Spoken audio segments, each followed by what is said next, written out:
Hey again everyone, welcome back again di Bitcoin Update. Happy weekend. Udah hari Sabtu ya teman-teman. Dan ini adalah candle pertama di bulan Mei.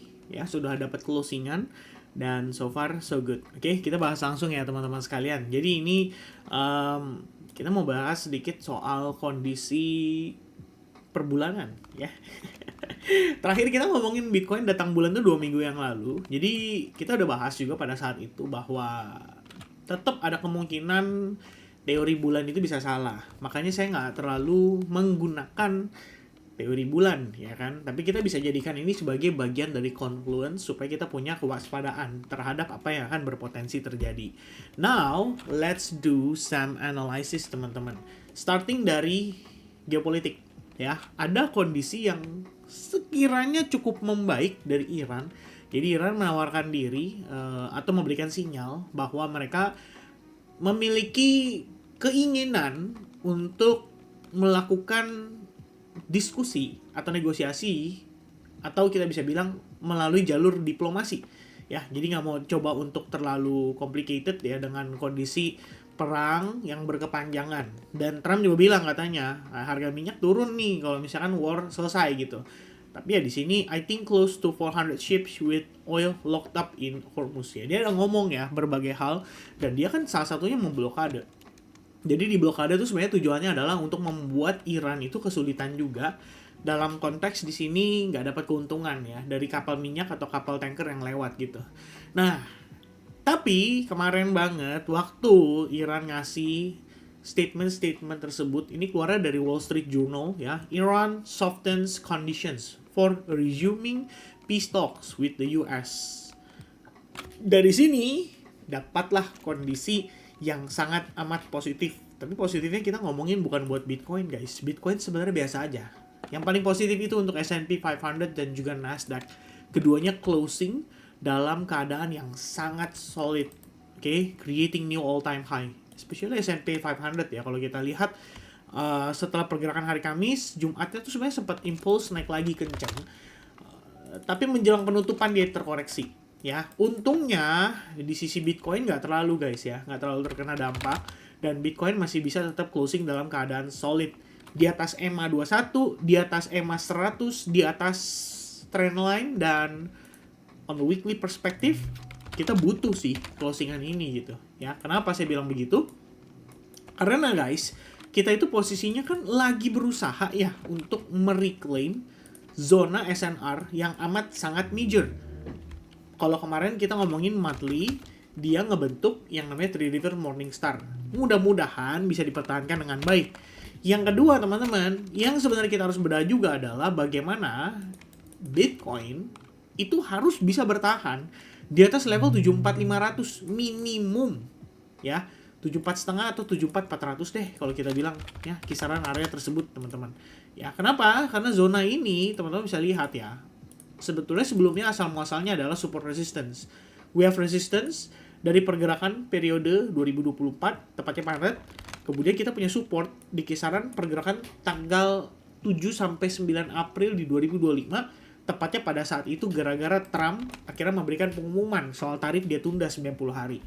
Nah, ceritanya di weekly candle minggu lalu itu kita closing di atasnya for the first time setelah dia break di bawahnya. At least apa? Kalau kita lihat sejak 70 sampai 77 hari terakhir lah dia sukses nih closing di atasnya. Minggu ini itu kita ngelihat turunnya tepatnya di sini nih, itu adalah menjadi bagian dari retest terhadap SNR tersebut. Jadi kalau teman-teman ingat sempat kita bedah ya di beberapa analisis yang sebelumnya atau di beberapa video yang sebelum-sebelumnya ada satu level yang krusial yaitu 73 ya. Kita ada marking 73 700-an dan level itu finally berhasil diklaim. Bitcoin bertahan dengan cukup baik ya selama pergerakan antara minggu ketiga lah ya di bulan April. Kemudian di minggu keempatnya kita menciptakan yang namanya higher high dan beruntungnya kita bertahan dengan cukup baik di atas level itu ya. Saya pikir tadinya bisa nih visit sampai ke sini tapi ya at least saya meyakini kalau dia masih bisa ketahan di level-level tersebut.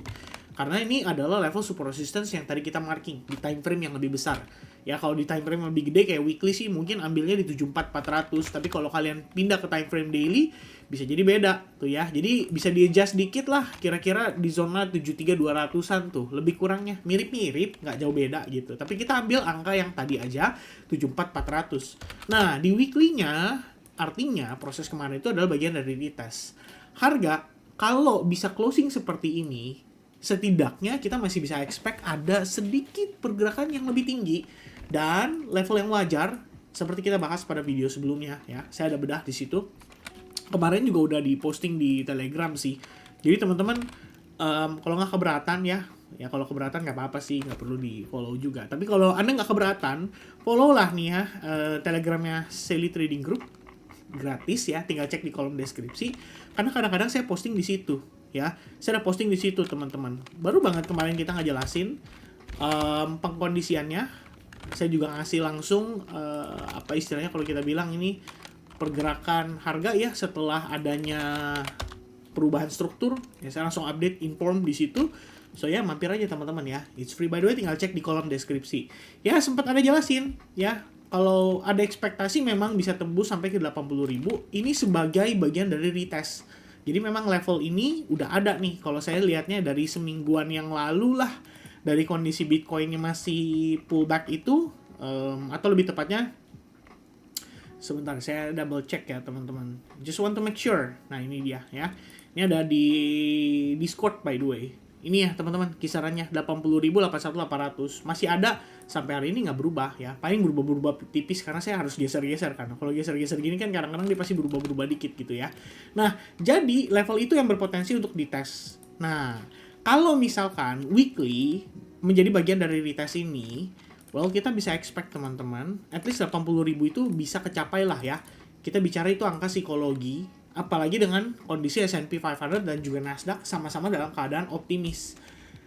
Lalu, penguatan kemarin diiringi dengan inflow yang lumayan gede loh guys. Ya, so far, kalau kita lihat, angka 600 juta itu termasuk jarang. Baru terjadi 600 juta tuh sekitar 17 April, baru kemarin ada lagi 1 Mei. Jadi sell on May on and go away, yang kemarin nih, ya sempat saya udah jelasin ya, tapi dia cuma ngelihat judul doang kayaknya ya, dia nggak ngelihat dari isi informasi yang saya deliver di situ. Makanya balik lagi ya teman-teman, kalau bisa nonton sampai selesai gitu kan, biar dapat seluruh konteksnya gitu. Nah intinya inflow ini lumayan gede guys ya, walaupun sih net flow-nya masih sama gitu ya, belum tembus angka 60 berarti belum boleh terlalu optimis gitu. Cuma saya ngerasanya ini kalau $80.000 minimal aja ya Bitcoin, saya pikir harus tembus 60.000 ya net flow untuk ETF-nya. Karena kalau nggak tembus saya pikir demand-nya juga nggak pecah gitu ya guys. Nah sekarang kondisinya begini, oke ya, pin naik nih ya kan. Kemarin saya udah bahas juga soal Three River Morningstar itu sedikit berbeda ya dengan situasi kita di tahun 2023 tepatnya, karena pada saat itu kita ngelihat apa, ada satu impulsive rally ya untuk mengkonfirmasi bahwa dia telah mengalami breakout juga atas pola yang terjadi. Jadi ini terjadi pada time frame weekly. Kalau kali ini kan beda ya teman-teman. Kita juga ngelihat dia breakout dari trendline ini itu masih kentang banget gitu. Saya nggak ngelihat dia benar-benar solid ya kan. Cuman menjadi bagian dari retest iya. Dan tetap kita sebagai orang yang mengerti ya bahwa perspektif di sini tekanan jual 3 candle weekly terjadi sangat impulsif. Terus kita butuh waktu berapa lama ini untuk naik ke sana gitu kan. Ya, artinya kan tetap kita harus consider bahwa naiknya ini sifatnya adalah korektif gitu ya. Akan tetapi ini artinya teman-teman, kalau kita bicara dari perspektif internalnya aja atau kita bicara dari perspektif jangka pendek, berarti angka 80.000 sampai 81 ini sangat-sangat possible untuk dicapai. Ibaratnya kayak gitu ya. Pertimbangan lain kalau kita lihat, satu, saya menggunakan VWAP juga. Ya, ambil dari yearly VWAP, dan VWAP-nya udah berhasil diklaim. After diklaim kan retest nih 1 kali. Yang ini juga hampir kena, tapi kemudian dia udah mantul lagi. So, technically, kita sekarang main di atas yearly VWAP. Dan berdasarkan yearly VWAP, kalau kita ngambil deviasi plus 1-nya teman-teman, atau multiplier plus 1, itu di angka 84.000. Jadi zona-zona ini yang masih memiliki potensi untuk divisit oleh Bitcoin, dan tetap secara keseluruhan kita melihat bahwa overall pergerakan ini tetap menjadi bagian dari potensi lower high-nya. Ya, jadi sebenarnya begini ya teman-teman, biar kagak bingung. Kalau saya kan menggunakan atau melakukan transaksi harian. Ya, kita pakai internal biasnya gitu untuk trading. Seperti contohnya bukan pekan lalu ya, minggu ini sih. IO ada long setup gitu kan. Mungkin ada yang failed ya, nggak semuanya sukses gitu, nggak semuanya berhasil gitu. Ada yang kayak gini, mungkin entry terlalu early, harus kita coba untuk decide mungkin entry-nya agak di POI yang lebih murah gitu ya. Tapi ada beberapa yang works juga. Contohnya seperti STO gitu di sini. Ya, ini ada analisis atau idea lah yang di-sharing sama teman-teman di grup juga, salah satunya Kofili gitu kan. Kemudian kita ada manfaatin di Ape. Ya, ini analisis bareng sama teman-teman SAG pada saat live screening yang kontribusi Yuda ya, ngasih idea. Terus saya pikir, oh boleh juga nih ya, gue follow up juga deh dari Fibo 079 atau dekat area order blocknya. Currently juga masih ada yang running kayak si GPT. Kemudian lagi pantau Tau ya, kelihatan dia mulai breakout juga. Kemudian kemarin sempat lihat itu XLR, tapi akhirnya udah perform dengan sangat impulsif ya. Saya sih nggak ada setup sayangnya gitu.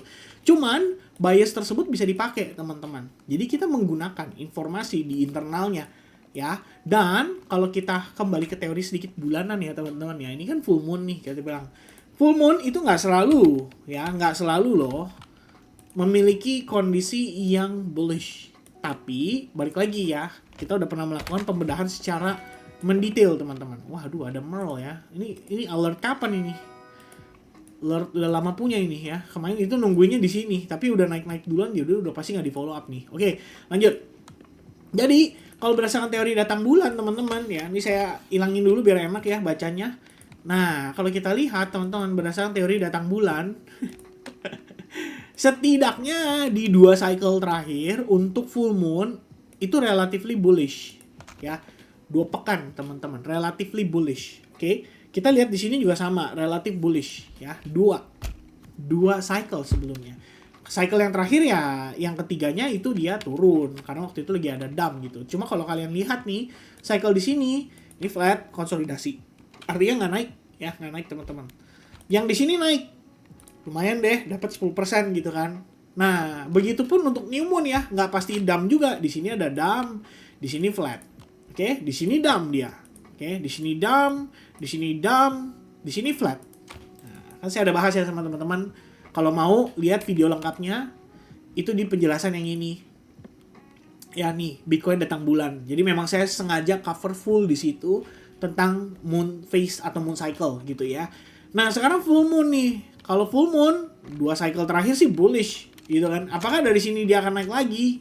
Ya probably 84 itu tadi ya, menjadi make sense untuk defisit. Kalau memang demikian, di new moon-nya aja nggak ada dump gitu kan, maybe di full moon-nya dia bullish gitu. Bullishnya kemana? Ngetes ke level tersebut.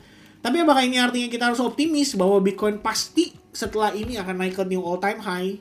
Belum waktunya ya. Kita tetap realistis teman-teman, kita tetap memperhatikan bagaimana progres yang terjadi day by day, baik itu dari sisi geopolitik, baik itu dari sisi data ekonomi, baik itu dari sisi sentimen marketnya ya. Kita memperhatikan dari sisi itu, dan tentu saja tidak lain dan tidak bukan juga atau tidak kekurangan juga adalah technical analysisnya. So kita lihat technicalnya gimana. Oh, di weekly kita closing nih ngebentuk yang namanya hammer pattern. Artinya hammer pattern apa tuh ya? Pola yang relatif seperti apa? Oh, kondisinya relatif justru ke arah bullish ya, reversal candlestick and bla bla bla gitu. Bisa nggak sih hammer pattern itu continuation ya? Can hammer pattern becomes a continuation pattern? Kita search teman-teman.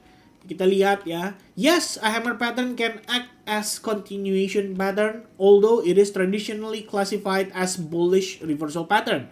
While a hammer typically indicates that selling pressure has been exhausted at the bottom of a downtrend, it can signal a continuation of an existing upward trend when it appears during a temporary pullback or consolidation phase, which is kalau memang benar ini adalah hammer pattern, ya kan? Ya udah kita anggap ini continuation, masih bisa naik lagi gitu, minimal 1-2 candle deh gitu kan, masih bisa naik lagi dengan ekspektasi seperti yang saya sampaikan. Ini nggak berubah ya analisisnya teman-teman. masih sama nih tuh. Jadi ingat, the legendary BTC signal is back. Ya ini masih menjadi zona yang bisa divisit oleh Bitcoin gitu kan. Minimum aja 62% retracement atau golden pocket di kisaran 81.000. Dan di weekly time frame-nya juga, kalau kita pakai MACD, kabar baiknya ya masih doing well. Apalagi closingannya ya secara histogram mulai pekat hijaunya gitu kan. Nah, kalau misalnya dia naik-naik lagi dikit ya bisa lah kita visit ke zona-zona tersebut. Plus, kalau kita lihat dari perspektif time frame weekly, kita kan juga pakai exponential moving average. Ada exponential moving average 21, 34, dan 55. Ini biasanya kalau tren jangka menengah itu lumayan solid guys, lumayan bisa dipakai gitu. Jadi kadang Bitcoin bisa pullback sampai ke EMA 55 nih. Ya, EMA 55, tapi dia tetap memfollow tren yang sama. Jadi, kalau kita lihat lagi, EMA 55 dari mana sekarang? Saya tekan lamaan ya teman-teman bisa lihat tuh. Ya, EMA 21 di 78.400. EMA 34 itu di 83.300 dan EMA 55-nya itu di 86.200. Ya, lebih kurangnya untuk saat ini zona tersebut kebetulan juga merupakan area SNR-nya. Nih, kita bisa mapping area ini. Ya, saya hapus, bam, teman-teman bisa lihat seperti ini. Oke, this is the zone gitu ya, yang boleh kita perhatikan setelah zona ini dites ya, akankah dia rejected, akankah dia jadi satu trend lower lagi, atau di sini dia bergerak tembus. Dan seperti kata teman kita kemarin ya, ada yang bilang di YouTube juga, dia komen katanya kali ini pasti beda karena semua orang beranggapan Bitcoin pasti turun lagi gitu. Jadi dia beranggapan bahwa Bitcoin kali ini bakal bullish dan ke new ATH gitu. Apakah itu possible? Bisa juga teman-teman. Saya udah bilang ya, beda pendapat silakan, gak ada masalah gitu. Karena kalau saya sendiri bukan mencoba prediksi ya, tapi kita melihat apa yang sedang terjadi dan saya reacting based on hal tersebut. Makanya kemarin kita ada bilang ya, dengan Three River Morningstar itu bukan berarti itu adalah sebuah signal yang super bullish gitu. Saya bisa bilang itu menunjukkan bahwa Bitcoin mempertahankan level support yang ada di kisaran 60.000. Ya, $60.000 itu dipertahankan dengan cukup baik dengan kehadiran Three River Morningstar itu. Cuman developmentnya, apakah dia akan langsung menjadi bullish secara impulsif, itu yang saya kurang yakin, itu yang saya kurang pede. Kenapa? Karena S&P, Nasdaq itu udah creating new all time high currently without pullback. Selama lebih kurangnya 4 minggu terakhir, dengan minggu ini itu jadi 5 minggu teman-teman, tanpa ada satu candle pullback sama sekali di weekly time frame. Now, if you can imagine, if seandainya Nasdaq ataupun S&P 500 dia pullback, cuman ngetes lah ke imbalance kayak gini, itu kan dia turun ya, dari harga segini dia turun tuh sekitar 7-6%. Kira-kira Bitcoin turun nggak? Ya, kira-kira Bitcoin turun nggak? Itu aja dulu. Kalau misalnya teman-teman bilang, iya kelihatannya sih bakal ketarik turun juga ya.